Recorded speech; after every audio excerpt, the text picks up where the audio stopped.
Judas Iscariote. Solo con decir su nombre a todos nos viene a la cabeza la misma palabra: traición. La peor traición, de hecho. Pero, ¿y si toda esa historia que damos por sentada no fuera tan sólida? Hoy vamos a hacer de detectives. Vamos a intentar separar el mito de los poquísimos datos históricos que tenemos para ver quién fue de verdad el hombre que se esconde detrás de la leyenda. Traidor, infame, despreciable. La figura de Judas está grabada a fuego en nuestra cultura. Es el traidor por excelencia. Pero, ¿esa reputación milenaria se basa en hechos sólidos? Bueno, eso es precisamente lo que vamos a poner a prueba. Todo empieza con esta frase: uno de vosotros me va a entregar. Una frase que se atribuye a Jesús y que durante 2000 años ha sido la piedra angular que define a Judas como el arquetipo del traidor.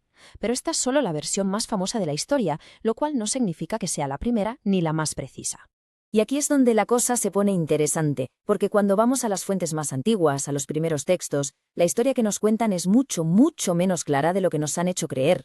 Vamos a empezar por el principio, el propio acto de la traición. La palabra que se usa para describir lo que hizo Judas es fundamental. Y curiosamente, esa palabra no es siempre la misma. Cambia y mucho de un texto a otro.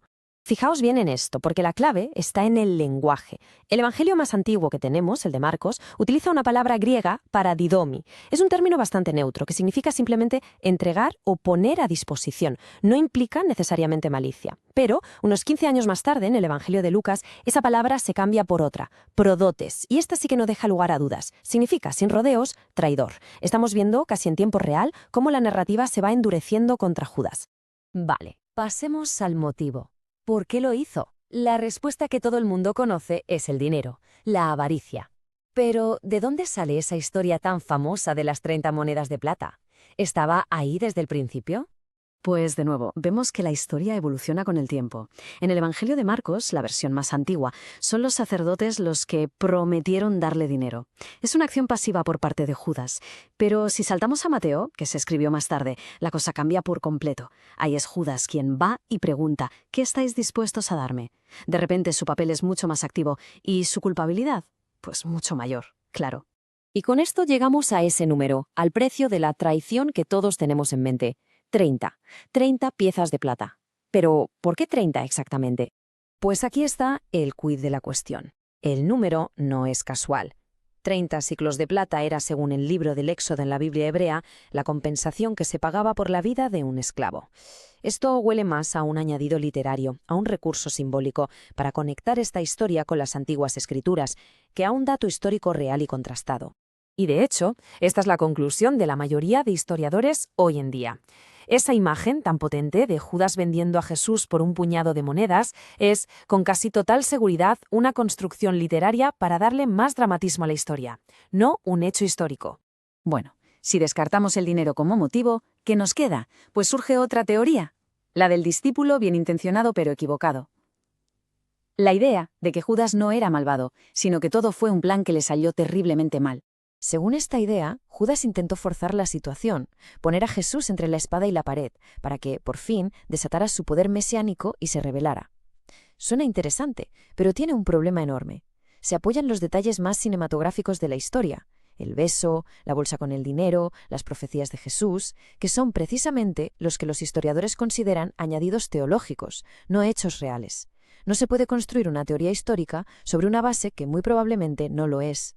Y ahora llegamos al punto más contradictorio, al más llamativo de toda la historia de Judas, y es que tenemos dos relatos completamente diferentes sobre su muerte. Es imposible, literalmente imposible, que ambos sean ciertos. A ver, es que las dos versiones son como la noche y el día. En el Evangelio de Mateo, Judas se arrepiente, devuelve el dinero y se ahorca.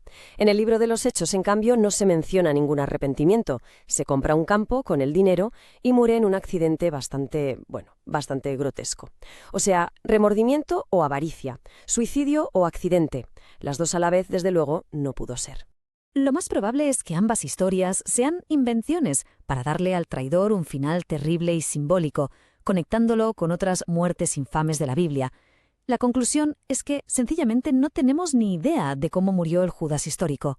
Entonces, después de quitar todas estas capas de leyenda, de teología, de drama, ¿qué nos queda del hombre real? ¿Qué podemos decir con un mínimo de certeza histórica sobre Judas Iscariote? Pues, sorprendentemente poco. El consenso de los historiadores se reduce a esto, a 3 puntos básicos. 1, que existió. 2, que fue uno de los discípulos. Y 3, que tuvo algo que ver, de alguna manera, en el arresto de Jesús. Y ya está.